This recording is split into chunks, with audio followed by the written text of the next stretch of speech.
Hello and welcome back to Skeggsy on the farm in Rural Thailand. I hope this video finds you well. It's been a very big day in the Buddhist calendar this week. It's basically Buddhist Lent. It starts off with everybody coming to the temple, and it was a jolly day. Everybody dresses up, and we obviously started dancing. Here you can see Diep partying away. I think I'm in the distance there slightly, but this was taken through the truck window, so it might look a bit sort of hazy, but it was chai. As the procession goes along, people were handing out drinks and a few sneaky whiskies and stuff like that, or white whiskey as such. But as I said, it's literally party time. They seem to have like a carnival queen, as we would call it. I'll show you as it goes through, but very loud music, lots and lots of dancing, lots of happy people, lots of traditional clothes being worn. You can see the ladies wearing a lot of the traditional colours. There's Chai, and I said he's been dead sneaky because he's been handing out whiskey to some of the fellas.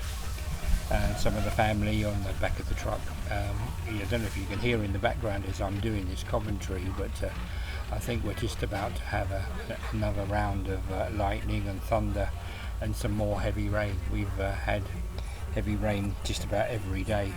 Lucky enough on this particular day, as you can see, it was dry, so we were lucky to have a good day. It wasn't too hot either. Normally when we're all dressing up and dancing and doing this sort of thing, it becomes too hot for me, but as we're in the rainy season, we're having cloudy days.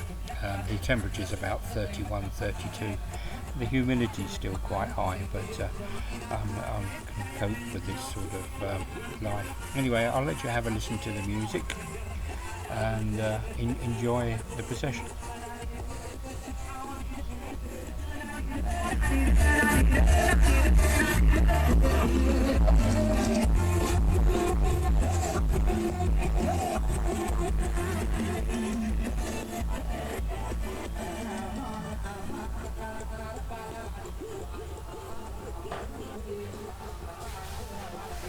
The last video I done or was put out was all about Uncle with the Kheaphrrsa's funeral and his crematorium, going to the crematorium. Well, if you have a look on the right hand side there, you can see the temple wall. We're almost round doing the complete circuit now, but his bones, or we would say ashes, were actually collected the next day and put into the wall. He has a plaque there now built into the wall, and Diep tells me there's at least 30 of her family all into this wall now around the temple. We finally got there. It wasn't too bad, it wasn't too long. I could dance just about all the way through, but we arrived actually in the grounds of the temple. It's inside the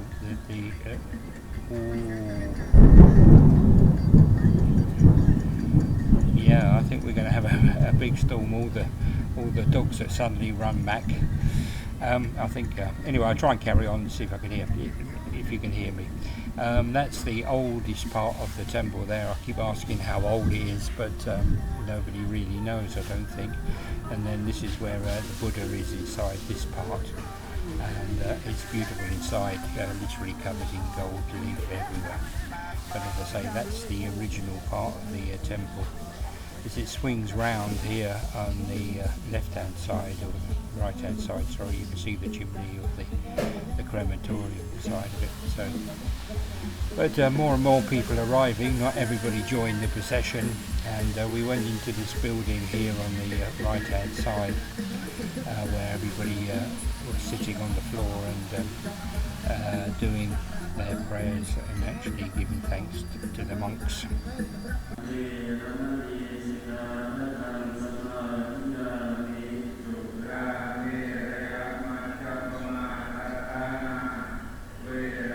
In the distance there you can see large candles. Oh, that was a big flash. We're going to have a big bang.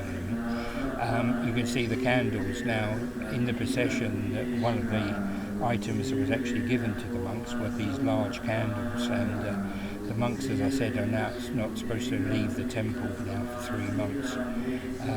They don't have electricity, so going back many years, that this part of the ceremony was actually to give them candles, so when they're doing their prayers, or when they're doing their readings or whatever, they can actually see what was going on. Once this part of the procession was done, or this part of the religious side of it was done, they actually decided to go around and go around the temple, or inside the temple, with the candles. I told you it's going to rain. You can see more rain coming. Now, we always think that the UK is really green, but Thailand at the moment is very green. Of this part of Thailand, as you can see that the fields, some of the fields are still flooded, but this is all rice, and it starts off being probably just a seed, and then gradually it will grow up to about waist height, and then go yellow, a little bit like our wheat. So the top half of the grass, or the green side of it, becomes yellow, and that's when it's time to harvest. You can see that these two fields here, this is the entrance to our cow shed, have got quite a bit of water in. We've been pumping them out every other day, and you can probably see here on the left hand side the well, they call them lakes, but it's just basically a large hole, and we pump the water out of our fields into this lake. I did say that in one of the last videos that we'd spent quite a lot of money on having cement put in front of the cow shed, and now this wet weather has arrived. It has made a hell of a difference to doing and feeding the cows. You can see now this is 4 inches deep, the concrete. It's also got steel inside it to give it reinforcements, and now it's so much easier. It would have taken a good 40 minutes to actually feed the cows before this went down, because you were literally walking in a bog. The water would come off the side of the shed there. There's no gutter in that shed, and it would literally just fill this area up with water, and you would have to have either carried the straw bales through with the Wellingtons on, or put it into a type of trolley and try and push it through the mud.